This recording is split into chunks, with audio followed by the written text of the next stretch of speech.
കരിമുണ്ട എന്ന ഇനത്തിൽപ്പെട്ട ഒരു കുരുമുളക് ചെടിയിൽ നിന്ന് നമ്മൾ വിളവെടുക്കുന്നതാണിത്. ഇതുപോലെ തിരികളിൽ കുരുമുളകിൻ്റെ തിരികളിൽ ഓരോന്നൊക്കെ പഴുത്ത് തുടങ്ങുമ്പോഴാണ് അധികവും വിളവെടുക്കുന്നത്. അപ്പോൾ നല്ല മൂത്ത് പാകമായ മുളക് നമുക്ക് പറിച്ചെടുക്കാൻ പറ്റും. അങ്ങനെയുള്ള മുളകാണെങ്കിൽ നമ്മൾ ഉണങ്ങുമ്പോഴോ ഒന്നും കേട് വരാതെ നമുക്കിത് വർഷങ്ങളോളം സൂക്ഷിച്ച് വെക്കാനും പറ്റും. ഇതിപ്പോൾ ഈ ഒരു ചെടിയിൽ നിന്നും മാത്രം നമ്മൾ പറിച്ചെടുത്ത മുളകാണ്.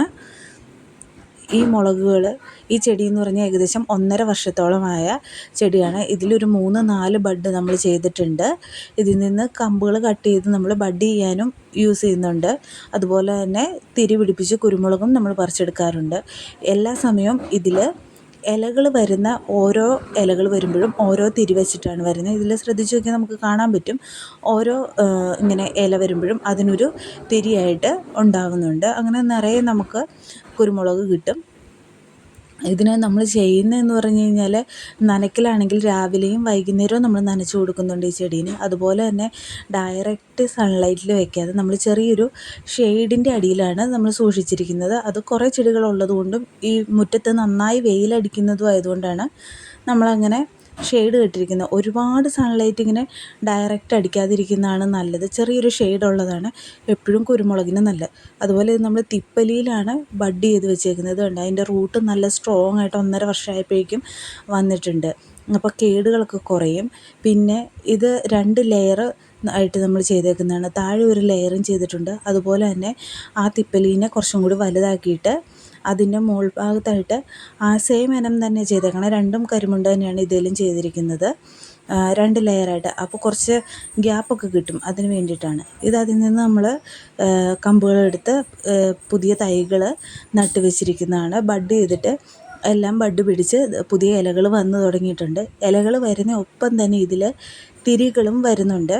പക്ഷേ നമ്മൾ ഈ ഒരു പ്രായത്തിൽ ഇതിൽ തിരികൾ അധികം പിടിപ്പിക്കാറില്ല. തിരികൾ പിടിപ്പിച്ച് കഴിഞ്ഞാൽ ഇത് വളരാനുള്ള വേഗത കുറയുന്നതുകൊണ്ടാണ്. ഒരു 6 മാസം ആയി കഴിയുമ്പോൾ മുതലാണ് നമ്മൾ ഈ ചെടികളിൽ തിരി പിടിപ്പിക്കുന്നത്. ഇതൊരു 6 മാസം പ്രായമായ ചെടിയാണ് ഈ ഇരിക്കുന്നത്. ഇതിലിപ്പോൾ നിറയെ തിരികൾ നമ്മൾ പിടിപ്പിച്ചിട്ടുണ്ട്. നമ്മൾ തിരികൾ പിടിപ്പിക്കാതെ വളർത്തിയത് കൊണ്ടാണ് 6 മാസമായപ്പോഴേക്കും ഇതുപോലെ നന്നായി വളർന്നു വന്നത്. ഇത് കുതിരവാലി എന്ന് പറഞ്ഞൊരു ഇനത്തിൽപ്പെട്ട ഒരു ചെടിയാണ്. ഇത് കുറേ ശിഖരങ്ങൾ ഉണ്ടായിരുന്നതാണ്. നമ്മളത് കട്ട് ചെയ്ത് ബഡ് ചെയ്ത് പുതിയ തൈകൾ ഉണ്ടാക്കാൻ വേണ്ടി നമ്മൾ എടുത്തതാണ്. ഇത് ബഡ് ചെയ്തിട്ട് അധിക ദിവസം ആവാത്ത പതിയെ പിടിച്ച് ജസ്റ്റ് ഇലകളൊക്കെ വന്ന് തുടങ്ങുന്നതേ ഉള്ളൂ ഈ തൈകളിൽ. ഇത് നമ്മൾ സെയിൽ ചെയ്യാൻ വേണ്ടിയിട്ട് പുതിയതായിട്ട് ബഡ് ചെയ്ത് വെച്ചിരിക്കുന്നതാണ്. പക്ഷേ ഈ പ്രായത്തിലല്ല നമ്മൾ സെയിൽ ചെയ്യുന്നത്. ഇതിനു മുമ്പ് കാണിച്ച പോലെ കുറച്ച് ഇലകൾ വന്നതിന് ശേഷമാണ് നമ്മളത് സെയിൽ ചെയ്യുന്നത്. ഇതിപ്പോൾ പിടിപ്പിച്ചിട്ടൊരു 15 ദിവസം അങ്ങനെ ആ ഒരു കാലയളവായിട്ടുള്ളൂ. എല്ലാം പിടിച്ചിട്ടുണ്ട്, ചെറിയ ഇലകളൊക്കെ വന്ന് തുടങ്ങിയിട്ടുണ്ട്. പക്ഷേ ഈ ഒരു ടൈമിൽ നമ്മളത് സെയിൽ ചെയ്യാറില്ല.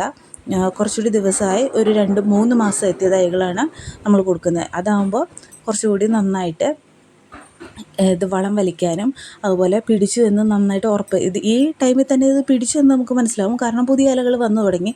എങ്കിലും നമ്മൾ കുറച്ചും കൂടി ഇത് വലുതായതിന് ശേഷമാണ് സെയിൽ ചെയ്യുന്നത്. ഇതുമൊക്കെ ബഡ് ചെയ്തിട്ട് അധിക ദിവസം ആകാത്ത തൈകളാണ്. നമ്മൾ സെയിൽ ചെയ്യുന്നത് 3 months ആയിട്ടുള്ള തൈകളാണ്. ആദ്യം കാണിച്ചതുപോലെ കുറച്ച് ഇലകളും കുഞ്ഞു ശിഖരങ്ങളും വന്നു തുടങ്ങിയതാണ്. അപ്പോൾ ആർക്കെങ്കിലും വേണമെങ്കിൽ കോൺടാക്റ്റ് ചെയ്യുക.